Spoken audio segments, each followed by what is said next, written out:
Salam əzizlərim, vloquma xoş gəldiniz. Bugün birlikdə universitetə gedirik, çünki Hüquq fakültəsi ilə Tarix fakültəsinin futbol maçı var.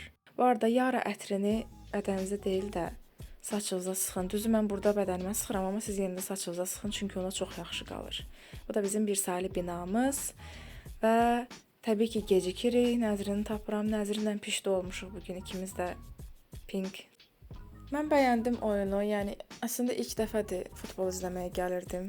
Çox da başım çıxmır, amma uşaqkən çox oynayırdım da, sevirdim oynamağı. Tarix fakültəsi qazandı, buradan onları təbrik eləyirəm. Biz zaten vaxtında qazanmışıq, nəysə. Daha sonra isə dostumla yemək yeməyə gedirik. Burada yeni bir yemək sınayıram. Casadella idi deyəsən adı.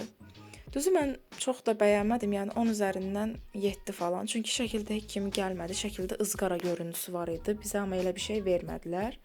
Və ilin ilk dondurmasını yeyirəm. Millanın dondurmalarını çox sevirəm. Burada da anamdan gizlin olduğunu deyirəm videoda. Səsini kəsmişəm sadəcə. Axır ki Twisted serisinin 4-cü, yəni sonuncu kitabını almaq mənə qismət olur. Təsəvvür eləyin, mən Trendyoldan kitabları sifariş eləyirdim. Sən demə bizdə 10 manat ucuzuna satılırmış. Mənim bundan sonradan xəbərim oldu. Və daha sonra nənəmgilə gedirik. Burada dayımın PlayStation ilə oynayıram. Yəni bizdə olsa hər gün oynayaram da. O qədər adamı özünə çəkir ki, yəni mən ümumiyyətlə maşın oyunlarını, maşın sürməyi falan çox sevirəm. Sonra evə yollanırıq və makyajımı çıxardıram. Mən qarnirdən istifadə edirəm. Sadəcə olaraq qulaq çöpü ilə laynerimi silirəm. Çünki kipriklərim qaynaqdır, tökülməsini istəmirəm. Və Dove sabunu ilə də üzümü yuyuram. Həm təmizləyir, həm də nəmləndirir. Vloqumu izlədiyiniz üçün təşəkkür edirəm. Sağ olun.